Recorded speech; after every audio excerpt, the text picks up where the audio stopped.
একজন নারী দিয়ে শুরু করব, মহিষী নারী, তার নাম হচ্ছেন সুমাইয়া রাদিয়াল্লাহু আনহা। নাম মনে আছে? সুমাইয়া রাদিয়াল্লাহু আনহা একজন দাসী, দাসপ্রথা ছিল তখন না, দাসী। তিনি, তার স্বামীর নাম ইয়াসির রাদিয়াল্লাহু আনহু, তার সন্তানের নাম আম্মার রাদিয়াল্লাহু আনহু। তারা তিনজনই ইসলাম কবুল করেছেন। আর আবু জেহেল, আবু লাহাব, উতবা সাহেবার যে দারুন নাদওয়া, মানে ওই সময়কার কাফেরদের পার্লামেন্ট, এখনকার অনেকটা ওই ইয়ার মতো আর কি, বুঝে নেন, কাফেরদের পার্লামেন্ট, ওটার নাম কি? দারুন নাদওয়া। বলেন দারুন নাদওয়া। এটা ছিল ওই মক্কার আবু জেহেলের পার্লামেন্ট, মক্কার আবু জেহেলের পার্লামেন্ট নাম কি? দারুন নাদওয়া। ওখানে সব কিছুর এই শয়তানিগুলার মোজাকারা হয়তো আর কি, কথা বুঝতে পারছে? এখনও কিন্তু দারুন নাদওয়া আছে বিশ্বে, আছে না? এখন একটা আধুনিক দারুন নাদওয়া, ঠিক আছে? তো ওইখান থেকে মানে বিল পাস হচ্ছে যে এদেরকে এখন অত্যাচার করতে হবে, নির্যাতন করতে হবে। তো সুমাইয়া রাদিয়াল্লাহু আনহাকে একেবারে শুইয়ে দিয়ে পিটাতে পিটাতে রোদের মধ্যে একদিকে মারা হচ্ছে, আরেকদিকে বলা হচ্ছে যে মুহাম্মদ সাল্লাল্লাহু আলাইহি ওয়াসাল্লামের এই দিনটাকে অস্বীকার করতে হবে। একটু ধৈর্য ধরেন, জাস্ট অল্প কিছু সময়, আমি শেষ করে দিচ্ছি। এই মুহাম্মদ সাল্লাল্লাহু আলাইহি ওয়াসাল্লামের এই দিনটাকে অস্বীকার করতে হবে, না হলে তোমাকে হত্যা করো। সে তো কোনোভাবেই দিন ছাড়তে রাজি নয়। শেষমেশ আবু জেহেল তাকে টিটকারি মেরে বলছিল, বুঝেছি বুঝেছি, তুমি আসলে মুহাম্মাদের দিনের স্বার্থে না, বরং মুহাম্মদ সাল্লাল্লাহু আলাইহি ওয়াসাল্লামের সৌন্দর্য দেখে তার মনে হয় আকর্ষণে দিন কবুল করছে। এই কথাটা বলার সাথে সাথেই সুমাইয়া রাদিয়াল্লাহু আনহা একদম তীব্র একটা প্রতিবাদ করেছে, একটা গালি দিয়েছে, খবিসের বাচ্চা, খবিস, নষ্ট নষ্ট মানুষের সন্তান, নষ্ট, এরকম একটা শব্দ আছে না আমাদের সমাজে, এরকম একটা মারাত্মক, মানে শক্ত একটা কথা মেরে ফেলছে ওই সিচুয়েশনে। তো এইটা আবু জেহেলের তখন মানে ইজ্জত লেগে গেছে। তো সে পাশে থাকা একজন ওর মানে সহকারী, তার হাতে একটা বর্ষা ছিল, ওই বর্ষাটা নিয়ে সুমাইয়া রাদিয়াল্লাহু আনহার তলপেট, লজ্জাস্থানের কুকুরের অংশে বরাবর একেবারে কেটে দিছে, এবং এটাতে ফিনকি দিয়ে রক্ত ছোটা শুরু হয়েছে, এবং এতেই তার শাহাদাত হয়ে গেছে। ইসলামের ইতিহাসে আমাদের উম্মতের মুহাম্মদ সাল্লাল্লাহু আলাইহি ওয়াসাল্লামের কাছে কোরআন আসার পরে কিয়ামত পর্যন্ত যত ঘটনা ঘটবে, এই পুরো ঘটনার ইতিহাসের প্রথম শহীদ হচ্ছেন এই সুমাইয়া রাদিয়াল্লাহু আনহা। সর্বপ্রথম রক্ত দিয়ে দিন কায়েমের, রক্ত দিয়ে দিন প্রতিষ্ঠার এই মহাকাব্য রচনা করে গেছেন সুমাইয়া রাদিয়াল্লাহু আনহা। তারা কি দুনিয়ার কোনো স্বার্থে রক্ত দিয়েছিলেন? হ্যাঁ, তারা কি উপদেষ্টা হওয়ার জন্য রক্ত দিয়েছিলেন? তারা কি কোনো রাষ্ট্র ক্ষমতা পাওয়ার জন্য রক্ত দিয়েছিলেন? গনিমত পাওয়ার জন্যে? শুধু এক আল্লাহকে রাজি খুশি করার জন্য তারা এই কাজগুলো করেছে। পরবর্তীতে আল্লাহ পাক তাদেরকে গনিমতও দিয়েছেন, রাষ্ট্রও দিয়েছেন, রাষ্ট্র ক্ষমতাও দিয়েছেন, সবই দিয়েছেন। তাদের উদ্দেশ্য ছিল দিন প্রতিষ্ঠা করা, দিনকে প্রচার করা, প্রতিষ্ঠা করা, মানুষের মাঝখানে ছড়িয়ে দেওয়া আল্লাহর কালিমা লা ইলাহা ইল্লাল্লাহ মুহাম্মাদুর রাসূলুল্লাহ প্রতিষ্ঠা করা। আমাদের এই অভ্যুত্থানগুলো, বিপ্লবগুলোর যেন নিয়াত ঠিক থাকে, কথাটা বলার উদ্দেশ্য এটাই। অপোজিটে একটা দলিল আপনাকে দিয়ে যাচ্ছে আজকে। খায়বার যুদ্ধ থেকে ফেরার সময় নবী সাল্লাল্লাহু আলাইহি ওয়াসাল্লামের সাথে আরেকটা যুদ্ধ হয়ে গেছে।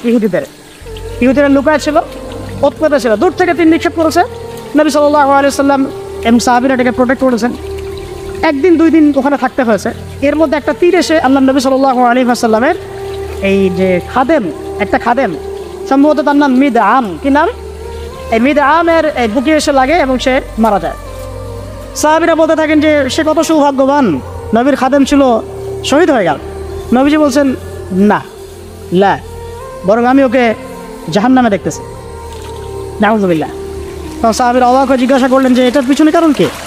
নবী সাল্লাল্লাহু আলাইহি ওয়াসাল্লাম বলেন, খায়বার যুদ্ধের গনিমত থেকে একটা চাদর না বলে নিয়েছিল। এটা খায়বার যুদ্ধের গনিমত থেকে একটা চাদর না বলে নেওয়ার কারণে এই অবস্থা হয়েছে। তখন অন্য অনেকেই কিছু কিছু করে জিনিস সামনে আনা শুরু করলেন, এমনকি মেসওয়াক, হ্যাঁ, কাপড়, ছোটো ছোটো একটা গাছের ডাল, যারা একটা মেসওয়াকও নিয়েছে হয়তো না বলে, তারাও জমা দেওয়া শুরু। নবীজি বলেন এটা ছিল জাহান্নামের অংশ। এটা কি ছিল? জাহান্নামের অংশ। এখন বলেন তাহলে যদি গন্তব্য উদ্দেশ্য আল্লাহ সন্তুষ্টি না হয়, তাহলে অনেক সময় অনেক ত্যাগেরও মূল্য পাওয়া যায়। পক্ষান্তরে আরেকটা দলিল নিয়ে নেয়, উহুদের মাঠে একজন ইহুদি এসেছে সকালবেলা যুদ্ধ করতে। কে? ইহুদিদের কিছু মানুষ তো ইসলাম কবুল করেছিল, কিছু অল্প। এসে উহুদের মাঠে দাঁড়িয়ে বলছে যে আমাকে আগে কী করতে হবে, আমাকে কি আগে ইসলাম কবুল করতে হবে না আগে যুদ্ধ করুন? সাহাবীরা বলেন আগে ইসলাম কবুল করতে হবে, তারপরে যুদ্ধ করতে। তো সে আগে কালিমা শাহাদা সাক্ষ্য দিল, তারপরে যুদ্ধ করতে, এবং সেখানে সে শহীদ হয়। নবীজি দেখে বলছেন, লাশ দেখে পরে, যুদ্ধের পরে, এই ব্যক্তি এখানে কী করছে? তখন সাহাবীরা বললেন যে ইনি সকালবেলা ইসলাম কবুল করেছেন, যুদ্ধ করে শহীদ হয়েছে। নবী সাল্লাল্লাহু আলাইহি ওয়াসাল্লাম এবার বললেন যে আমিলা কালিল ওয়া উজিরা কাসীর, এই ব্যক্তি তো অল্প আমল করেছে, এক তো নামাজও পড়ে নাই, কিন্তু বিশাল পুরস্কার পেয়ে গেল। কিসের বদৌলতে? ওই যে আদর্শ ইন্টেনশনটা চেঞ্জ, তারা আল্লাহর দ্বীনকে প্রতিষ্ঠার জন্য লড়াই করেছেন, কিন্তু সেই ব্যক্তি বিদআম, সে কিন্তু এই জন্যই করে না। বুঝতে পারছি? এরকম অসংখ্য ঘটনা আছে। যেমন ইয়াসির রাদিয়াল্লাহু আনহু, এই সময় রাদিয়াল্লাহু আনহুর স্বামী, তাকেও একইভাবে হত্যা করা হয়েছে, তিনিও মহাকাব্য রচনা করেছেন। যদি আমরা দেখি বেলাল রাদিয়াল্লাহু আনহুর কথা, তাকে কীভাবে পিটানো হয়েছে আপনারা সবাই কম বেশি জানেন। আরবের জাস্ট গরমে যদি একটু ওমরা করেন তাহলেই বুঝতে পারবেন যে গরমটা কেমন হতে পারে। তো একদিন আমাদেরকে রাস্তায় নামাজ পড়তে হয়েছে, এত ভিড় ছিল, ওখানে সেজদা দেওয়ার মতো কোনো পরিবেশ থাকে না, এত মানে গরম। ওখানে দাঁড়িয়ে থাকলে আপনার পায়ে মনে ফসকা পড়বে। ওখানে একটা মানুষকে সারাদিন শুইয়ে রাখা হলে উত্তপ্ত বালুর মধ্যে, উপরে যদি পাথর চাপা দেওয়া হয়, আর সে তখনও বলতে থাকছে আহাদুল আহাদ, আল্লাহ এক, আল্লাহ এক, তাহলে তার ইমানের জজবা চিন্তা করে এই জীবন মহাকাব্য রচনা করেছে। এই জন্য বেলাল রাদিয়াল্লাহু আনহু সেই ব্যক্তি যিনি মক্কা বিজয়ের পরে কাবা ঘরের ছাদে উঠে আজান দিয়েছেন। হ্যাঁ, চিন্তা করা যায়। তিনি সেই ব্যক্তি যার কথা নবী সাল্লাল্লাহু আলাইহি ওয়াসাল্লাম যখন আলোচনা করতেন তখন বলতেন যে বেলাল, যখনই আল্লাহ আমাকে জান্নাত দেখান তখন তোমার পায়ের আওয়াজ আমি আগে আগে শুনতে পাই, তুমি কী এমন আমল করো? তিনি বলছেন আমি তো এক্সট্রা এমন কোনো আমল করি না, তবে যখনই আমার অজু ছুটে যায় তখন আমি আবার অজু করি, এবং সেই অজু দিয়ে আমি 2 রাকাত নামাজ পড়ি। তার এত অজু, এটা আমরা আমল করার চেষ্টা করবো। আল্লাহ পাক আমাকে তৌফিক দান করেন, আপনাদেরকে তৌফিক দান করেন।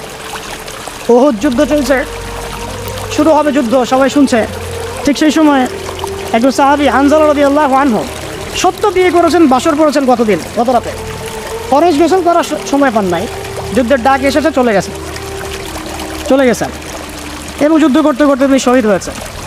যুদ্ধের পরে তার লাশটাকে দেখা গেল যে সেই লাশটা মাটি থেকে শূন্যে ভেসে আসে, এবং লাশ থেকে পানি ঝরে পড়তেছে।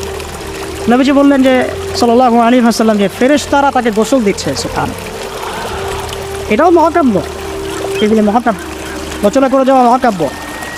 আপনারা দেখবেন যে অনলাইনে কিছু ইসলামিক নাশিদ আছে। একটা পাকিস্তানের আমাদের এক ভাই এক নাশিদ আছে, ওই যে ওশেহারে মোহাব্বত, শুনেছেন না? জাহা মুস্তফা, হ্যাঁ, ওহি ঘর বানানে প্রদিন চাতা, একটা নাশিদ আছে।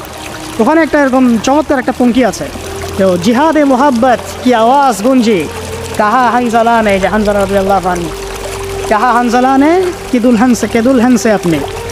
যখন জিহাদের মহব্বতের আওয়াজ উঠলো, তখন হানজালা তার স্ত্রীকে বলল যে ইজাজত আগার দো, যদি তুমি অনুমতি দাও তো যা আমি শাহাদাতের এই যে জান মানে কি পানপাত্র লেবো পে লাগানে, মানে আমার ঠোঁটে স্পর্শ করাতে দিল চাহতা হয়, আমার মন চাচ্ছে। কি চমৎকার জিন্দা মিলাই সে। হানজালা রাদিয়াল্লাহু আনহুর এই আত্মত্যাগ এখন মহাকাব্য হয়ে আছে। আমি উর্দুতে মোটেই ভালো না, আমি উর্দুতে খুবই কাঁচা, তো আমার উর্দু ভুল হওয়াটাই স্বাভাবিক। এবং আমি উর্দুর ব্যাপারে আমার বিষয়টা এখন এমন যে নবী সাল্লাল্লাহু আলাইহি ওয়াসাল্লাম আরবির বিষয় যেমন ছিলেন, মানে উর্দু নবী সাল্লাল্লাহু আলাইহি ওয়াসাল্লাম, কিন্তু এই আরবি কিন্তু নবী সাল্লাল্লাহু আলাইহি ওয়াসাল্লাম লিখতে পারতেন না। আপনারা কি জানেন? আমাদের নবী যে আরবি এভাবে লিখতে পারতেন না, এবং আরবি লেখা এভাবে পড়তে পারতেন, কিন্তু আল্লাহ রাব্বুল আলামিন তাকে এমন জ্ঞান প্রজ্ঞা দিয়েছেন যে সেই আরবি ভাষায় তার উপর কুরআন নাযিল করা। এই জন্য নবীজিকে বলা হয় উম্মি, কি বলা হয়, মানে নিরক্ষর। এইভাবে অক্ষর জ্ঞান তার ছিল। আর এখন তো আমরা এই সার্টিফিকেটকেই বানিয়ে নিয়েছি যোগ্যতার মানদণ্ড, আমরা সিগনেচার করাকে বানিয়ে নিয়েছি যোগ্যতার মানদণ্ড, তাই না? আর আমাদের নবী সাল্লাল্লাহু আলাইহি ওয়াসাল্লাম নিজে লিখতেও জানতেন না, পড়তেও জানতেন, তার উপর আল্লাহ পাক কুরআন নাযিল করেছেন। পৃথিবীর মহাকালের ইতিহাসের সবচেয়ে জ্ঞানী মানুষ তিনি। জ্ঞানের মাপকাঠিও বুঝতে হবে আমাদেরকে। সার্টিফিকেট আসলে তো কী হয়েছে, আপনি আপনার প্রতিভা কাজে লাগায় আপনি জাতিকে ভালো কিছু দিবেন ইনশাআল্লাহ। এখানে হতাশ হবেন কেন? চাকরি কেন করতে হবে সবসময়? আপনি উদ্যোক্তা হবেন ইনশাআল্লাহ। যাই হোক, প্রসঙ্গে আসি। তো হানজালা রাদিয়াল্লাহু আনহু এই ঘটনাটা আপনারা পড়বেন। এরপরে অনেক আছে, আমি বলতে থাকলে অনেক সময় চলে যাবে। হামজা রাদিয়াল্লাহু আনহু নাম শুনেছেন? হামজা রাদিয়াল্লাহু আনহু উহুদের দিনে এমনভাবে যুদ্ধ করছিলেন যে তাকে যে হত্যা করেছে সেও বলেছে যে সে এমনভাবে যুদ্ধ করছিল যে মনে হচ্ছিল সে একজন উড়ন্ত বাজ পাখি। সামন থেকে আমি তাকে আঘাত করার কোনো সুযোগ পাই নাই, পিছন থেকে পাহাড়ের বা পাথরের পিছন থেকে তাকে আমি দূর থেকে একটা বর্ষা নিক্ষেপ করেছিলাম। এই বর্ষা গিয়ে তার নাভির নিচে গিয়ে লাগে, পিছন দিয়ে বের হয়ে যায়। কিন্তু এই অবস্থাতেও তিনি তরোয়াল নিয়ে আমার দিকে তেড়ে আসতেছিলেন আমাকে মারার জন্য, কিন্তু তিনি পেরে ওঠেন নাই, পড়ে গেছে। তারপরে তার লাশকে চিরে ফেলা হয় এবং কলিজাটা বের করে দাঁত দিয়ে কামড়ে খাওয়ার চেষ্টা করা হয়েছে। হামজা রাদিয়াল্লাহু আনহু ছিলেন বদর যুদ্ধের সবচেয়ে শ্রেষ্ঠ সাহাবী, বীর সাহাবী, যার হাতে অনেক কাফের মারা গেছে। এই জন্যে উতবা, সাইবা এদের এক পরিবারের পক্ষ থেকে একটা আক্রোশ ছিল যে যুদ্ধে জিতিয়ে না জিতে হামজাকে মারতে হবে। এই জন্য ওয়াহশী নামক একজন ব্যক্তিকে তারা হায়ার করেছিল। পরবর্তীতে সেই ওয়াহশী তিনিও ইসলাম কবুল করেছেন আলহামদুলিল্লাহ। তাকে অনেকে হামজার কাতেল বলতো। পরে মুসাইলামা কাযযাবের হত্যা আল্লাহ পাক এই ওয়াহশীর হাতে করেছেন। সুবহানাল্লাহ, আল্লাহ পাক তাকদীর বুঝিয়ে দিয়েছেন। হামজা রাদিয়াল্লাহু আনহু এই আত্মত্যাগটা কিন্তু ইতিহাস হয়ে আছে, মহাকাব্য হয়ে আছে না? এমন এত মহব্বত নবী সাল্লাল্লাহু আলাইহি ওয়াসাল্লাম তাকে করতেন, এত মহব্বত করতেন যে ওয়াহশী যখন ইসলাম কবুল করতে আসছেন জিজ্ঞাসা করছেন যে তুমি কীভাবে কাইফা কাতালতাল হামজা, হামজাকে কীভাবে হত্যা করেছিলেন? তিনি ব্যাখ্যা করলেন এইভাবে হত্যা করেছে। তখন নবীজি বললেন যে যদি তুমি আমার থেকে তোমার চেহারাটাকে দূরে রাখতে পারো তাহলে সেটাই করো। মানে তার হাতে ইসলামের বায়াত নিয়েছেন, ইসলাম কবুল করলেন, তারপরে নবীজি বললেন যদি তুমি তোমার চেহারাটাকে আমার থেকে দূরে রাখতে পারো দূরে রাখ। আর আমরা তো বিগত 20-30 বছরের মানে অগণিত জুলুমকে জাতীয় ক্ষমা ঘোষণা করতে যাচ্ছি। সুবহানাল্লাহ। হ্যাঁ, আপনারা এমন যে আমি মক্কা বিজয় করছি, আপনারা কি মক্কা বিজয় করছেন যে সবাইকে গণমাফ করতে যাচ্ছেন? আবু সাঈদের কিসাস কবে হবে? আবু সাঈদের কিসাস কবে হবে এটা দেখার অপেক্ষায় আছি। মুগ্ধদের কিসাসটা কবে হয় সেটা দেখার অপেক্ষায় আছি। তাদের সময় মাঠে যারা ছিল, যারা নির্দেশ দিয়েছে, যারা পিছনে ছিল, যারা পর্দার আড়ালে ছিল, তাদের কি হয় পরিণতি শেষ পর্যন্ত এটা আমরা দেখার অপেক্ষায় আছি। তবে আমাদের আশঙ্কা যে আপনারা আইনের ফাঁকফোকর দিয়ে এদেরকে অনেকেই বের করে দিবেন, এটা আমাদের মানে এটা আশঙ্কার যায়। এই অবস্থা যদি হয় তাহলে শহীদদের সাথে গাদ্দারি হয়ে যাবে। এত বেশি ভালো হইতে হয় না সবসময়, এত বেশি না। জালেমকে তার শাস্তি দিতে হবেই, আইনের একদম সুশাসন নিশ্চিত করতে হবে। না হলে দেখবেন এরা যদি পার পেয়ে যায়, এরা অন্য স্রোতে এসে আবার জুলুম করবে না, কোনো গ্যারান্টি নেই, কোনো গ্যারান্টি নেই। আপনাদেরকে একটা কথা বলে রাখি, বদর যুদ্ধের সময় 70 জন বন্দী হয়েছিল, মনে আছে? এই বন্দীদের ব্যাপারে কি করা হবে, মাশওয়ারা হচ্ছে। অনেকে অনেক মত। এখানে ওমর ইবনুল খাত্তাবের একটা মত ছিল, নাম তো শুনেছেন। ওমর রাদিয়াল্লাহু আনহুর মত হচ্ছে ইয়া রাসূলুল্লাহ সবগুলাকে হত্যা করতে হবে। কেন? আল্লাহ পাক বলেছেন নূহ আলাইহিস সালামের কণ্ঠে, রব্বি লা তাযার আলাল আরদি মিনাল কাফিরিনা দাইয়ারা ইন্নাকা ইন তাযারহুম ইউদিল্লু ইবাদাক ওয়া লা ইয়ালিদু ইল্লা ফাজিরুন কাফার। আল্লাহ তুমি এই জমিনের মধ্যে, নূহ আলাইহিস সালাম এই দোয়াটা করেছিলেন, আল্লাহ তুমি এই জমিনের মধ্যে একটা কাফেরকে অবশিষ্ট দেখুন। এটা ওই সময়টার কথা বলছে, যখন মহাপ্লাবন আসবে তার আগের কথা। তিনি 950 বছর দাওয়াত দিয়েছিলেন। দাওয়াত দিয়ে যখন এই অবস্থা, 40 জন মানুষ ইসলাম কবুল করছে আর কি, তখন তিনি এই দোয়াটা করতে বাধ্য হয়েছে এবং আল্লাহ পাক সেই দোয়া কবুলও করেছিলেন, সবাইকে সমূলে ধ্বংস করেছেন। তো ওমর রাদিয়াল্লাহু আনহু বলছেন ইয়া রাসূলুল্লাহ বদরের এই বন্দীদের ব্যাপারে আমার মাশওয়ারা হচ্ছে এটা, মুক্তিপণের দরকার নাই। হ্যাঁ, ওদেরকে অন্য কোনো দিকে ফোকাস করার দরকার নাই, এদের সবগুলোকে গর্দান নামায় দেয়, শেষ, খালাস। এরা যদি থাকে পরে আপনার বিরুদ্ধে আবার ষড়যন্ত্র করে। তো শেষমেশ তার রায়টা কিন্তু কবুল করা হয় নাই, বরং রক্তপণ এবং মুক্তিপণ নেওয়া হয়েছে এবং আরও অনেক পদ্ধতি অবলম্বন করা হয়েছে। কিন্তু কিন্তু সূরা আনফালে আল্লাহ রাব্বুল আলামিন ওমর রাদিয়াল্লাহু আনহুর এই মতটার প্রশংসা করেছে। পুরো দেখেন আপনি, তাই খুব বেশি ভালো হইতে চান না আপনারা, এত বেশি ভালো হন না। হ্যাঁ, মামা চাচা খালু ধরে ধরে এভাবে পার করে দিয়েন। হ্যাঁ, ও পার পেয়ে গেলে পরের বার আপনাকে পার করবে না। আপনারা ভুল করতেছেন। যারা যারা যাদের হাতে এরকম 100-200 ক্রস ফায়ারের রক্ত লেগে আছে, এদেরকে যদি আপনি মাফ করে দেন, তাহলে আপনার চেয়ে বড় আহাম্মক বোকা আর পৃথিবীতে কেউ নাই। কি বলেন এগুলো? ইসলামের বিধান হচ্ছে একজন মানুষকে যদি কেউ হত্যা করে অন্যায় হবে, তাকেও শাস্তির আওতায় এনে মৃত্যুদণ্ড কার্যকর করতে হবে। আর যাদের হাতে এরকম 10টা 20টা 30টা করে ক্রস ফায়ারের রক্ত লেগে আছে, আপনি ওদেরকে মাফ করে দিবেন? এত বেশি ভালো হয়তো ইসলাম শিখায়নি তো আমাদের। এগুলো তো ভালো না, এগুলো বোকামি। এগুলো কি? এগুলো তো ভালো না, এগুলো হচ্ছে কি বোকামি। ইসলাম শিখায় আমাদেরকে ডিপ্লোম্যাটিক হতে, ম্যাচিউরড হোক। সুবহানাল্লাহ, আমি এগুলো থেকে খুব আসলে হতাশ, তাই একটু আক্রোশের কথা বলে ফেললাম, কিছু মনে করুন। মানে আমি বুঝি না, আমরা এই সাইকোলজির সাথে যাই না। একজন ব্যক্তি যদি 10টা মানুষকে এভাবে নির্মমভাবে খুন করতে পারে, জবাই করে দিতে পারে, আপনারা তো জানেন না বিষয়টা। মানে একটা রুমে গিয়ে একদম বেদর পিঠে একজনকে হাত পা ভেঙে দিয়ে পরে পাশের রুমে এসে ভিডিও গেমস খেলতেছে, পাবজি ভিডিও গেমস খেলতেছে। এই মানুষগুলোকে আপনি যদি মাফ করে দেয়, তাহলে তো আসলেই বলবো যে আপনার চেয়ে বড় আহাম্মক আর গর্ধব আর কী বলবো, কী সব দিয়েছে আপনার চেয়ে, মানে জাতীয় প্রতারক আর কেউ নাই। আপনাদের মানে যদি এরকম কেউ করেন, তাহলে জাতির রিপ্রেজেন্টেটিভ হওয়ার যোগ্যতাই নেই আপনার। আমার কথা মাইন্ড করেন না, আমি খোলামেলা কথা বলে দিলাম। কারণ এখন সব কথা কিছু কথা খোলামেলা আপনাদেরকে বলতে হবে, নাহলে অনেক কথা ইনসাফ করতে হবে। আল্লাহ পাক আমাদেরকে করার তৌফিক দান করে না। আর 2-4টা বলে শেষ করছি। আপনাদেরকে একজন সাহাবীর নাম বলি, তালহা রাদিয়াল্লাহু আনহু। কি না?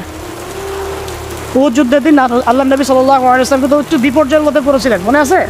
চারদিক থেকে তাকে আক্রমণ করা হয়েছে। খালিদ বিন ওয়ালিদ তখন তিনি মুসলিম হন নাই, এসে আক্রমণ করেছেন, পিছন থেকে সাহাবীদেরকে আক্রমণ করেছেন, অনেক সাহাবী শহীদ হয়েছেন। আর নবী সাল্লাল্লাহু আলাইহি ওয়াসাল্লামের কাছেও প্রায় 11 জনের মতো আছেন, বাকি সবাই ছত্রভঙ্গ হয়ে গেছেন। তো ছত্রভঙ্গ হয়ে যাওয়ার সময় মাত্র 2 জন সাহাবী ছিলেন মুহাজির, আর বাকি 9 জন ছিলেন আনসার। তো একে একে আনসার সাহাবীরা শহীদ হতে লাগলেন। আর 2 জন মুহাজির সাহাবীর মধ্যে একজন সাদ বিন আবি ওয়াক্কাস, একজন হচ্ছেন তালহা বিন উবাইদুল্লাহ রাদিয়াল্লাহু আনহু। তো সাদ রাদিয়াল্লাহু আনহু তীর ছুটছেন। আল্লাহ নবী সাল্লাল্লাহু আলাইহি ওয়াসাল্লাম তাকে লক্ষ্য করে বলছেন, হে সাদ, আমার পিতামাতা তোমার প্রতি কুরবান হয়ে যাক, তুমি তীর ছুঁড়ো। সাহাবীরা সবাই বলতেন, ইয়া রাসূলুল্লাহ, আপনার জন্য আমার পিতামাতা কুরবান হোক। আল্লাহ নবীজি নিজে বলেছেন, হে সাদ, তোমার জন্য আমার পিতামাতা কুরবান হোক। এই একমাত্র সাহাবী যিনি ইসলামের ইতিহাসে প্রথম তীর নিক্ষেপ করেছিলেন, সাদ বিন আবি ওয়াক্কাস রাদিয়াল্লাহু আনহু। আর তালহা রাদিয়াল্লাহু আনহু তরোয়াল চালাচ্ছিলেন। বলা হচ্ছে, ইতিহাসের পাতায় এসেছে, সিরাতের পাতায় এসেছে যে তার গায়ে, মানে তালহা রাদিয়াল্লাহু আনহুর গায়ে তখন প্রায় 40 থেকে 50টা আঘাতের চিহ্ন লেগেছে, বর্ষার তীরের তরোয়াল। এই অবস্থায় তিনি নবী সাল্লাল্লাহু আলাইহি ওয়াসাল্লামকে কাঁধে উঠিয়ে উহুদ পাহাড়ের একটা পার্শ্বদেশ দিয়ে উপরে উঠিয়ে সেফ একটা জায়গায় নিয়ে রেখে দিয়েছে। নবীজি বলেছেন, তোমরা যদি কোনো জীবন্ত শহীদকে দেখতে চাও, তাহলে তালহাকে দেখো। এগুলো হচ্ছে সত্যিকারের মহাকাব্য। এগুলো কি সত্যিকারের চিরস্থায়ী মহাকাব্য। আপনারা যদি এই একজন সাহাবী সাদ বিন মুআজ, তার নাম শোনেন, এবার খন্দকের যুদ্ধে তিনি মহাকাব্য রচনা করেছেন। খন্দকের যুদ্ধে একটা ক্রুশিয়াল অবস্থা ছিল, সেই সময় তিনি সামনে আকবরিয়া যুদ্ধ করতে গিয়ে তার হাতের মধ্যে তীর লাগে। এই তীরটা ছিঁড়তে গিয়ে তার হাতের ব্যাংকটা ছিঁড়ে যায়, হাতটা ছিঁড়ে বের করতে গিয়ে। তো এই অবস্থায় আস্তে আস্তে তার শাহাদাত হয়েছে। কিন্তু শাহাদাতের আগে তিনি আল্লাহর কাছে দোয়া করেছিলেন, আল্লাহ, যদি কুরাইশদের সাথে আরও কোনো যুদ্ধ বাকি থাকে, আমাকে তারও জীবিত রেখো। এবং তার শাহাদাতের সময় তিনি বলছেন, এরপর থেকে ইসলামের উপর তারা আর আক্রমণ করতে পারবে না, কারণ আমি এমন দোয়া করেছিলাম যে আল্লাহ, যদি কুরাইশদের সাথে আরও কোনো যুদ্ধ বাকি থেকে থাকে, আমাকে জীবিত রেখো। তার আগ মুহূর্তে তিনি বনু কুরাইজার যে গাদ্দারি, বেঈমানি, ওই বেঈমানির শাস্তি দিয়ে তিনি দুনিয়া থেকে বিদায় নিয়ে আসেন। সাদ বিন মুআজ, যার জানাজায় নবীজি বলেছেন, যার জানাজার সলাতে 70,000 ফেরেশতা শরীক হয়েছে। এগুলো মহাকাব্য। আপনারা যদি আরও সামনে যান, আপনারা মুতার যুদ্ধের ঘটনা পাবেন। এই কয়েকটা বলে শেষ করছি। এটা বলতে গেলে আসলে আমি নিজেকে ধরে রাখতে পারি না। আর ধরে রাখার মতো আসলে অবস্থাও না। ইসলামের ইতিহাসের সবচাইতে মানে মর্মান্তিক যুদ্ধ হচ্ছে মোতাব, সবচেয়ে মর্মান্তিক। বদর, উহুদ, খন্দক, খায়বার যত যুদ্ধ আছে এগুলো যুদ্ধ অনেক বড় মাপের। মুতার যুদ্ধের প্রেক্ষাপট এবং সিচুয়েশনটা সম্পূর্ণ ডিফারেন্ট। এখানে আপনাদেরকে আমি 3 জন শ্রেষ্ঠ বীরের মহাকাব্য শোনাচ্ছি। কয়জন? 3 জন শ্রেষ্ঠ বীর পুরুষের মহাকাব্য। নবী সাল্লাল্লাহু আলাইহি ওয়াসাল্লাম একজন সাহাবীকে পাঠালেন, তার নাম হচ্ছে হারিস বিন উবাইদা। কি নাম বলেন? হারিস বিন উবাইদা, তুমি এই চিঠিটা নিয়ে যাও। এটা তো মদিনা রাষ্ট্র কায়েম হওয়ার পরের কথা, একদম নবম হিজরতের 8ম বছরের দিকের কথা আর কি। তখন ততদিন হুদাইবিয়ার সন্ধিও হয়ে গেছে এবং কাজা ওমরা আদায় হয়ে গেছে এবং খায়বার যুদ্ধ জয় হয়ে গেছে। খায়বারের পরের কথা এটা। হারিস বিন উবাইদা, তুমি এই চিঠিটা নিয়ে যাও, ওই রোমকদের কাছে যাবা। তখন তো সুপার পাওয়ার 2টা, রোমানরা এবং পার্সিয়ানরা। তো এখনকার ওই যে এই কন্টিনেন্টের ন্যাটো আর ওই কন্টিনেন্টের চায়না রাশিয়ার মতো আর যেটা করতেছে। তো সে গেল ওখানে। সুরাহবিল আল গাসসানি একজন শাসক ছিলেন ওইখানটা সিরিয়ার। সে ওই চিঠিটা দেখে বলতেছে যে আচ্ছা ঠিক আছে, বসো, দেখি কি করা যায়। চিঠিতে লিখে আছে ইসলাম কবুল করেন, আল্লাহ পাক শান্তি বর্ষণ করবেন, তাসলিম তাসলিম। যে নবী সাল্লাল্লাহু আলাইহি ওয়াসাল্লাম চিঠি আছে না একটা রাষ্ট্রপ্রধানদের কাছে, সে চিঠি পড়ে উদ্ধত আচরণ। আমি এখানকার আমির, আমাকে ওই মক্কার মেষপালকরা চিঠি পাঠায়। কে চিঠি নিয়ে আসছে? যে হারিস বিন উবাইদা। আচ্ছা ওকে বসাও। হারিস বিন উবাইদা রাদিয়াল্লাহু আনহুকে রাষ্ট্রদূত, কিন্তু তিনি রাষ্ট্রদূতকে তারা নির্মমভাবে হত্যা করল। কথা বুঝতে পারছেন? এবার নবী সাল্লাল্লাহু আলাইহি ওয়াসাল্লামের কাছে খবর যখন আসছে রাষ্ট্রদূতকে হত্যা করেছে, আমার সাহাবীকে, কয়জন সাহাবীকে হত্যা করেছে? 10 জন, 20 জন, 100 জন, একজন সাহাবীকে হত্যা করার প্রতিশোধ নেওয়ার জন্য নবী সাল্লাল্লাহু আলাইহি ওয়াসাল্লাম 3000 বাহিনীর একটা জিহাদি কাফেলা তৈরি করলেন। 3000 বাহিনীর কাফেলায় তিনি নিজে নেতৃত্ব না দিয়ে বললেন যে এই কাফেলার নেতৃত্ব দিবে আমার প্রিয় ভাজন, তাকে তার পালকপুত্র বলা হতো এক সময়, যায়েদ ইবনে হারেসা রাদিয়াল্লাহু আনহু। কোন যায়েদ? তায়েফের সফরের সঙ্গী, তায়েফের সফরের একজন সাহাবী তার সাথে ছিলেন, তার নাম যায়েদ ইবনে হারেসা। যখন তায়েফবাসী নবীজিকে মারছিলেন, যায়েদ ইবনে হারেসা রাদিয়াল্লাহু আনহু তার বুক দিয়ে নবীকে জড়ায় ধরেছিলেন, আমার গায়ে আঘাত লাগবে, তার গায়ে না লাগে। এই সাহাবী যায়েদ ইবনে হারেসা রাদিয়াল্লাহু, তাকে পতাকা দিয়ে বললেন এই মোতার যুদ্ধের আমির হচ্ছে যায়েদ ইবনে হারেসা। যদি যায়েদ ইবনে হারেসা শহীদ হয় তাহলে পতাকা বহন করবে জাফর ইবনে আবি তালেব, আমার চাচাতো ভাই। কোন জাফর? যিনি আবিসিনিয়ায় গিয়েছিলেন মুসলিমদেরকে নিয়ে হিজরত করতে, মনে আছে? যিনি বাদশাহ নাজাশির সামনে কুরআন তেলাওয়াত করার, সূরা মারিয়াম তেলাওয়াত করার কারণে বাদশাহ নাজাশির চোখ দিয়ে দরদর করে পানি পড়তে শুরু করেছে। ওই বাদশাহ নাজাশিও পরে ইসলাম কবুল করেছে আলহামদুলিল্লাহ। জাফর রাদিয়াল্লাহু আনহু পতাকা বহন করবে যদি যায়েদ ইবনে হারেসা শহীদ হয়। এরপরে যদি জাফরও শহীদ হয়, পতাকা বহন করবে আমার আরেক প্রিয় ভাজন সাহাবী আব্দুল্লাহ বিন রাওয়াহা রাদিয়াল্লাহু আনহু। আব্দুল্লাহ বিন রাওয়াহা রাদিয়াল্লাহু, যাকে যে কোনো মুহূর্তে যদি বলতেন ইসলাম নিয়ে একটা শের বলেন, একটা কবিতা বলেন, ইনস্ট্যান্ট তিনি শের বলে ফেলতে পারতেন। এত সুন্দর, এত উন্নত কাব্য প্রতিভা ছিল তার মধ্যে। এই নষ্ট সংস্কৃতি না, তাদের সংস্কৃতি ছিল একেবারে খাঁটি তাওহীদের সংস্কৃতি। এমনকি কাবা তাওয়াফ করছেন যিনি, তখন কাবা তাওয়াফ করছেন বিদায় কাজা উমরা আদায় করার সময় নবীর সামনে তিনি ঘুরছেন এবং আবৃত্তি করছিলেন একটা কবিতা কাফেরদেরকে আঘাত করার জন্য। এই কাফেররা দেখো, তোমরা যাকে বের করে দিয়েছিলে তিনি আজকে সসম্মান এখানে করতেছে। ওমর রাদিয়াল্লাহু আনহু বলছিলেন যে কাবা তাওয়াফ করার সময় তুমি এগুলো বলছো? নবীজি বলেন ওকে ছেড়ে দাও, সে এমন বাক্য তিলাওয়াত করতেছে, মানে এমন বাক্য সে চয়ন করেছে যেগুলো কাফেরের অন্তরে বর্ষার চাইতেও বেশি বিদ্ধ হচ্ছে, তাকে বলতে দাও। এই হলো আব্দুল্লাহ বিন রাওয়াহা রাদিয়াল্লাহু আনহু, নবীজির অত্যন্ত প্রিয় ভাজন স্যার। আব্দুল্লাহ বিন রাওয়াহা যদি শহীদ হয় তাহলে তোমরা তোমাদের মধ্য থেকে একজনকে আমির নিযুক্ত করে নিও। সাহাবীরা বুঝে ফেললেন এই সফরে আমরা 3 জনই শহীদ হতে যাচ্ছি, কারণ একটা সফরে কখনো 3 জন আমিরের প্রয়োজন হয় না, হয়। এবার তারা গেলেন, তারা কখনো আশাও করেন নাই ওখানে যা দেখবেন। ওখানে গিয়ে দেখলেন যে 1 লক্ষ রোমান সৈন্য সামনে এসে দাঁড়িয়ে। কত লক্ষ? এবং একেবারে ফুল প্রশিক্ষিত, একদম ফুল আর্ম ফোর্সড। আর এর সাথে তাদের সাহায্যকারী দলেও আছে আরও 1 লক্ষ সৈন্য। এদিকে কতজন? যুদ্ধ হওয়া সম্ভব? আসলে কি সম্ভব? সম্ভব না। যুদ্ধ কিন্তু সম্ভব না। আমরা তো আগে সংখ্যাগরিষ্ঠ হওয়ার কথা চিন্তা করি। কোনো যুদ্ধে ইসলাম সংখ্যাগরিষ্ঠতা দিয়ে জিতে না। ইসলাম জিতেছে ঈমানের বদৌলতে, শুধু ঈমানের বদৌলতে। আমরা সংখ্যা দিয়ে কখনো বিজয় লাভ করতে পারি নাই। এখন এবার সাহাবীরা মাশওয়ারা করতেছেন রাত্রেবেলা, আমরা কি করব? কালকে যুদ্ধ করব, নাকি মদিনায় ফিরে যাব, নাকি রাসূলকে খবর পাঠাবো, নাকি কোনো বিকল্প ফোর্স নিয়ে আসার ব্যবস্থা করব, কি করব? তখন সাহাবী ওই যে বললো আব্দুল্লাহ বিন রাওয়াহা রাদিয়াল্লাহু আনহু দাঁড়ালেন। তরুণ সাহাবী, আপনাদের কি বলছেন? তরুণ সাহাবী দাঁড়িয়ে বলছেন যে, হে আমার ভাইয়েরা, আমরা এখানে কি জন্য এসেছি? হয় আমরা এই যুদ্ধ করব, শহীদ হব, না হলে আমরা গাজী হব। আর আপনারা যে বিষয়টাকে ভয় করছেন, আসলে কিন্তু আমরা সেটা পাওয়ার জন্যই এসেছি, তার নাম শাহাদাত। আপনারা যেটাকে ভয় করছেন যে আমরা এখানে গেলে মারা যাবো, ওটার জন্যই তো আমরা এত দূরে এসেছি। আমরা গাজী হই অথবা শহীদই হই, আমাদের জন্য আজর আল্লাহর কাছে লিখে থাকে। তো তার এই এমন ঈমানদীপ্ত ছিল ভাষণটা, আমি তো ওটা বলতে পারলাম না, আরবিতে তিনি বলেছেন। এতে উৎফুল্ল হয়ে বা ইন্সপায়ার্ড হয়ে সাহাবীরা আর দ্বিতীয়বার ভাবলেন, ঠিক আছে কালকে যুদ্ধ। এবার পরের দিন যুদ্ধ শুরু হল। এটা কি সম্ভব যুদ্ধ? প্রথমে যায়েদ ইবনে হারিসা রাদিয়াল্লাহু আনহু পতাকা নিয়ে ঘোড়া ছোটা আগায় যাচ্ছে, এবং একটা আঘাতও পিছন থেকে করার সাহস হচ্ছে না তাদের, সব আঘাত তারা সামনে থেকে করছে। এক পর্যায়ে যায়েদ রাদিয়াল্লাহু আনহুর এই গায়ের মধ্যে তারা বর্ষা নিক্ষেপ করে।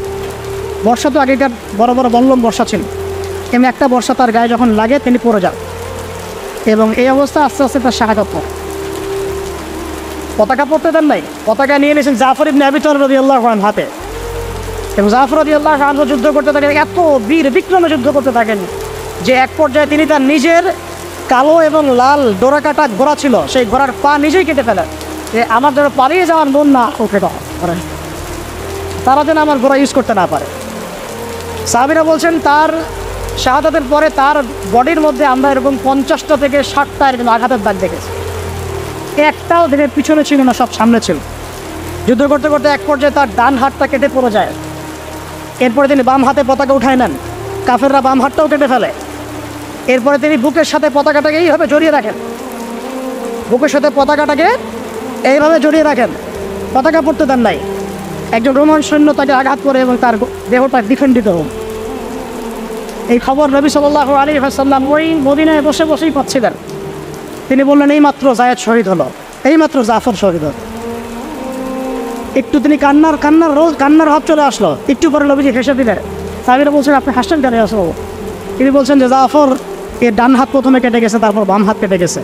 আল্লাহ রাব্বুল আলামিন তাকে এই দুইটা কাটা হাতের বিনিময়ে জান্নাতে দুইটা বড় বড় পাঠা দিয়েছে।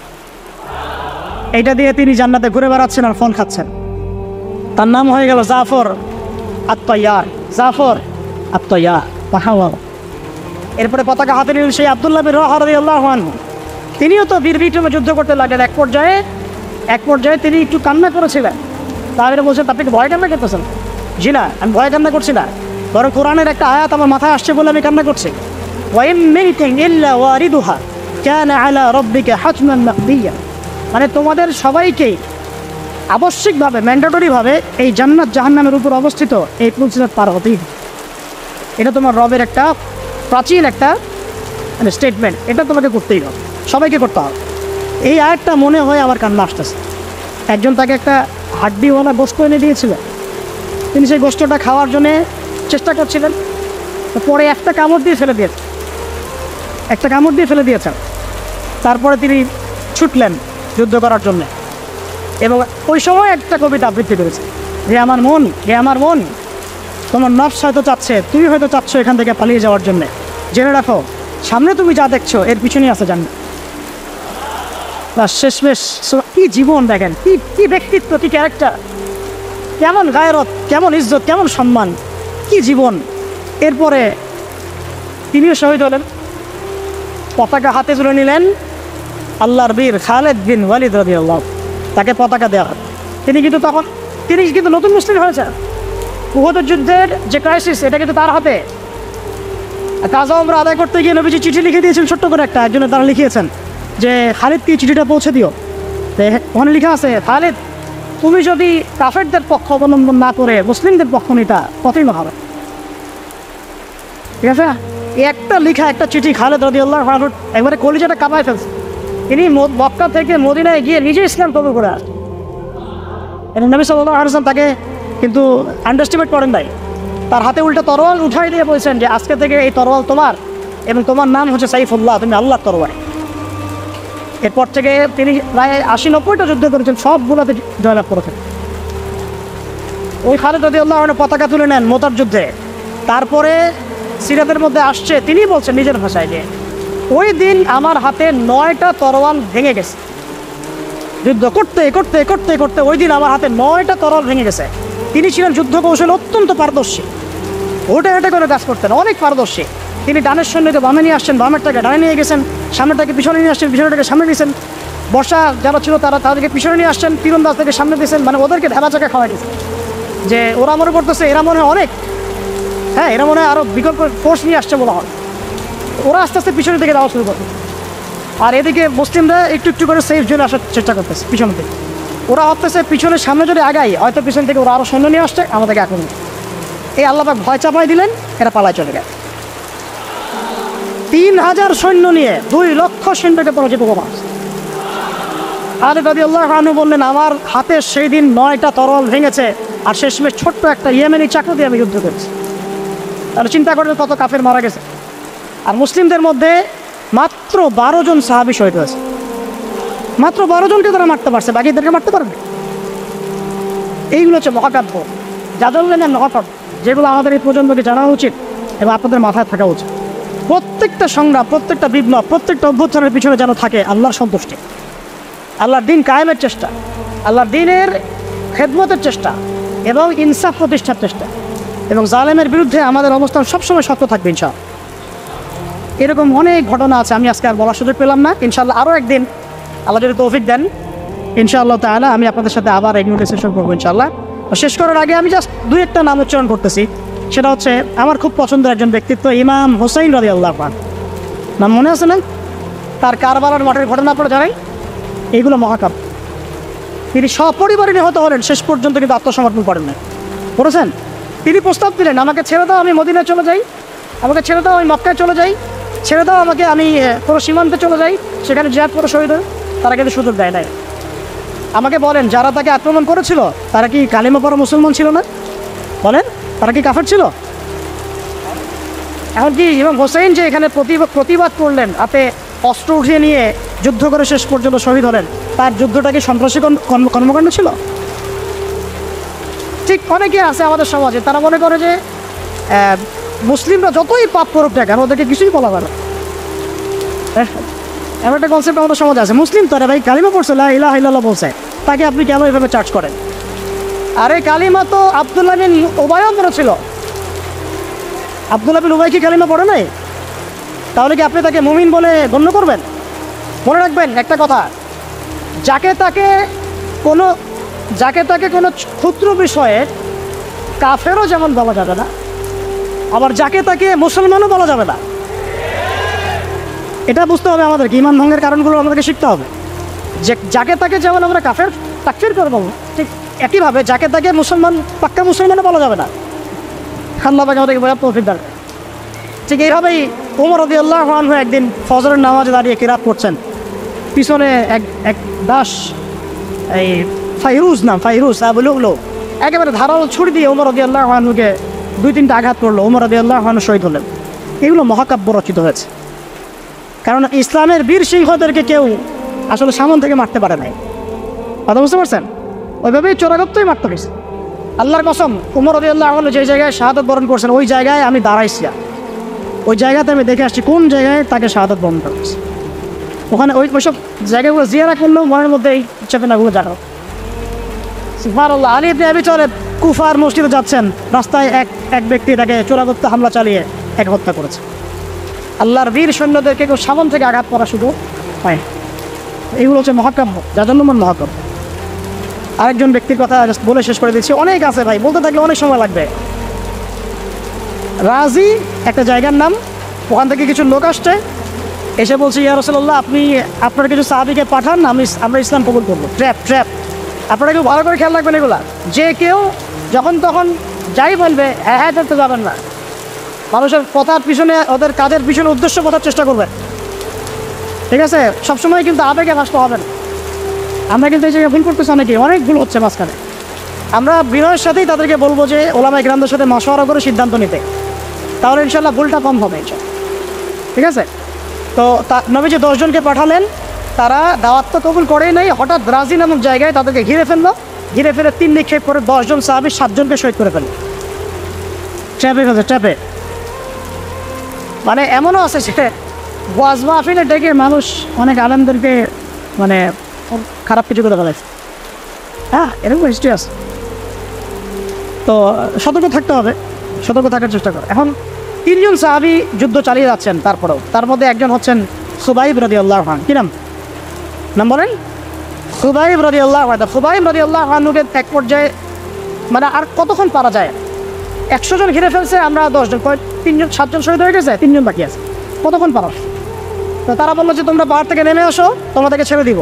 3 জন মাশওয়ারা করছেন, না নামা যাবেন, নামলে কিন্তু ওরা আমাদের ধরে ফেলবে। তারপরে বাধ্য হয়ে এক পর্যায়ে নামতে হয়েছে। নামার সাথে সাথেই একজনকে তারা মেরে ফেলছে, বাকি 2 জনকে তারা মক্কায় বিক্রি করে দিয়েছে। ওই মক্কার 2 জনের মধ্যে একজন হচ্ছেন খুবাইব রাদিয়াল্লাহু। কি নাম? খুবাইব রাদিয়াল্লাহু। আর একজন নাম আসিম রাদিয়াল্লাহু। আসিম রাদিয়াল্লাহু আনহুকে তারা হত্যা করেছে এবং তার লাশটাকে বিকৃত করার চেষ্টা করেছিল। কিন্তু আসিম রাদিয়াল্লাহু আনহু ওই সময় দোয়া করেছিলেন, আল্লাহ আমার লাশকে কোনো কাফের হাতে বিকৃত হতে তুমি দিও না। যুদ্ধ করতে করতে কথাটা বলেছেন, কারণ তিনি বুঝতে পারছেন যে 100 জন ঘিরে ফেলছে। ওদের একটা ট্রেডিশন ছিল লাশ বিকৃত করা, আল্লাহ আমার লাশটাকে তুমি কোনো কাফের হাতে বিকৃত করতে দিও। তখন আল্লাহ রাব্বুল আলামিন তার শাহাদাতে পড়ে এক ঝাঁক গেমরুল পাঠায় দেন, তারা তার গায়ের উপর বসে পড়ে, কোনো কাফের তাকে হাত দিতে পারে। আল্লাহ তাকে এভাবে সাহায্য করে। আর এদিকে খুবাইব রাদিয়াল্লাহু আনহুকে বিক্রি করে দেওয়া হলো মক্কায়, তাকে জেলখানায় রাখা হচ্ছে। তো খুবাইব রাদিয়াল্লাহু আনহু জেলখানায় বসে আছেন, এটা একটু শুনেন আপনারা। জেলখানায় বসে আছেন, তার খুরের কাজের প্রয়োজন হয়েছে। ছেলেদের প্রয়োজন হয় না? খুরের কাজ তো বুঝতে পারছেন, অ্যাডাল্ট আপনারা। তো খুর চেয়েছেন, একটা খুর দাও। এখন কথা হচ্ছে খুবাইব রাদিয়াল্লাহু আনহু খুর চাইছেন, খুর দেওয়া হয়েছে, তারা খুর দিচ্ছে। তো খুর কাজ শেষ করার পরে ওই কাফেরদের একটা বাচ্চা, ছোট বাচ্চাটা দৌড়াদৌড়ি করতে গিয়ে ওই জেলখানা যেটা ঢুকে গেছে, খুবাইব রাদিয়াল্লাহু আনহুর কাছে চলে আসছে। তো খুবাইব রাদিয়াল্লাহু আনহু কিন্তু পারতেন তাকে জিম্মি করে ওখান থেকে বের করতে, পারতেন না? তিনি কোলে বসে আদর করতেছেন বাচ্চাটাকে, যার বাচ্চা সে তো আতঙ্কে, এই তো অবস্থা খারাপ, আমার বাচ্চাকে মেরে ফেলে তো সমস্যা। তো খুবাইব রাদিয়াল্লাহু আনহু তাকে ছেড়ে দিলেন এবং আল্লাহ পাক ওই জেলখানার মধ্যে আল্লাহর পক্ষ থেকে তাকে আঙ্গুর খাওয়ালেন। ওই সময় ওই আঙ্গুর কথা পাওয়া যাচ্ছে না, কিন্তু জেলখানায় তিনি বসে আঙ্গুর খাচ্ছেন। তো কাফেররা বলেছে নিজেরাই যে খুবাইবের চেয়ে শ্রেষ্ঠ কোনো বন্দী আমরা কখনো দেখি নাই। খুবাইবের চেয়ে শ্রেষ্ঠ কোনো বন্দী আমরা কখনো দেখি নাই। আমি এটা ফখর করে বলতেছি না। লাস্ট মোমেন্টে ওখানে অনেক বললাম, কিছু অফিসার ছিলেন, তারা অনেক জেন্টলম্যানের মতোই ছিলেন, অত উগ্র না, যে এত উগ্র না, তারা জাস্ট ইনভেস্টিগেট করতে চেষ্টা করছিলেন বিষয়গুলো, উগ্রতার সাথে আমার সাথে কোনো আচরণ করেন নাই। তাদের মধ্যে একজন ছিলেন, উনি আমাকে বলছিলেন যে তোমার সাথে যে সময়গুলো কাটলো খুব ভালো সময়টা, আরও ভালো লাগতো যদি তুমি আরও সময় থাকতে পারতাম তোমার সাথে। ঠিক আছে? তো আরে আমি কিছু বিষয় অবাক হয়েছে, সুবহানাল্লাহ। তো তখন আমার এই কথাটা মনে পড়তেছিল, আমাকে বলতেছিল যে তোমার সাথে থেকে আমাদের কাছে যেটা মনে হয়েছে যে হয় তুমি প্রচণ্ড রকমের ধুরন্ধ একজন ব্যক্তি, অথবা তুমি একজন পুরো বিশুদ্ধ একজন সৎ মানুষ। হয় তুমি দুটোর একটা হবে, হয় প্রচণ্ড ধুরন্ধর একজন ব্যক্তি যে আমাদেরকে ব্লাফ দিয়ে ফেলছো এখানে, অথবা তুমি একজন অনেস্ট মানুষ, হয় দুটোর একটা তুমি হও। তো আমি কিছু বলি নাই আর। তারপরে ছেড়ে দেওয়ার সময় এভাবে বলা হচ্ছিল, তোমার সাথে সময়গুলো খুব সুন্দর কাটে এবং আমরা অনেকের সাথে ডিল করছি, কিন্তু তোমার সাথে প্রত্যেকটা সেশনে আমাদের কথা বলতে বা ডিল করতে আমাদের কাছে মনে হয় নাই যে আমরা কোনো কঠিন কোনো টাস্ক আমাদের কাছে আছে। শেষে উনি বলতেছিলেন যে সবই শুনলাম, সবই বুঝলাম, তোমার ইনশাল্লাহ তোমার সামনে একটা ব্রাইট ফিউচার থাকবে, যদি তুমি সঠিকভাবে ইসলাম পালন করো, আরও ওলামা ইকরামদের কাছে পড়াশোনা করো, আরও ইসলামের আরও বড় বড় ডিগ্রি সার্টিফিকেট অর্জন করো, এই ধরনের কথা হচ্ছিল আর কি। তো এমন হতে পারে যদি তুমি উগ্রপন্থী সত্যি না হও, আমাদের কথা উগ্রপন্থী মনে হয়েছে আপনাদের মানে তাদের বক্তব্য অনুযায়ী আর কি, যদি তুমি না সত্যিই না হও তাহলে হয়তো বাংলাদেশের মানুষ তোমার দ্বারা উপকৃত হবেন সব। তবে তুমি যে এত ভালো গান গাইতে পারো এটা তো জানতাম না। কিন্তু তখন ছিল আরে এটা মানে কি গা মানে, তখন বলছে আরে কিছু না পরে বুঝবা পরে। তো আমি তখন চোখ বন্ধ করে যাচ্ছি তো চিন্তা করতেছি কী বলবো ওটা বুঝলাম না, গানের কথা ঠিক হবে গান, গান তো আমরা সচরাচর কখনো গাইও নাই, আপনাকে দেখছেন তখন হবে দেখছি দেয় কেমনে কি। তারপরে মাথায় খেয়াল আসলো, ও আচ্ছা কোনো একদিন আপনাদের এক ভাবিকে খুব একবারে গোমরা হয়ে বসে আছে, চিন্তা করলাম কেমনে এটা ভাঙানো দেয়, মুশকিল অবস্থা, বিয়েতে পড়েন রে বুঝবে না, মানে এমনই একটা লাড্ডু আপনি খাইলেও পস্তাবেন আবার না খাইলেও পস্তাবেন। তো কী করি তো আগে একটু টুকটাক বাথরুম সিঙ্গারের অভ্যাস শিখে দুটো লাইন শুনাইলাম, এবং সেটা ফোনে মানে আমি গাড়িতে আসতেছি ফোনে তার মানে ফোন কলসের প্রত্যেকটা পার্টি এটা ট্যাপ, মানে আমি যে ফোনে একটা সং আমার স্ত্রীকে প্রাইভেটলি শুনাইছি সেটা তারা জানেন। তাহলে ফেসবুক ইউটিউবে আপনারা যা করেন কে না যা যে বুঝে না, আমাদের লোকজন কিন্তু প্রাইভেসি বুঝে না, তারা বুঝতে পারছেন। তো খুবাইব রাদিয়াল্লাহু আনহুর কথা বলতে গিয়ে কথাটা মনে পড়লো যে এরকম মন্তব্য তারাও করছেন। খুবাইব রাদিয়াল্লাহু আনহুকে এরপরে মক্কার বাজারে নিয়ে যাওয়া হয়, একটা গাছের কাছে নিয়ে গিয়ে শেষ করে দিচ্ছি লাস্ট পয়েন্ট, তাকে শুলদণ্ড দেওয়া হয়। কী দণ্ড? শুলদণ্ড। এটা আপনারা বুঝবেন না, এটা এমন না যে গলায় ফাঁসি দেওয়া। শুলদণ্ড কি একটু সার্চ করে দেখেন।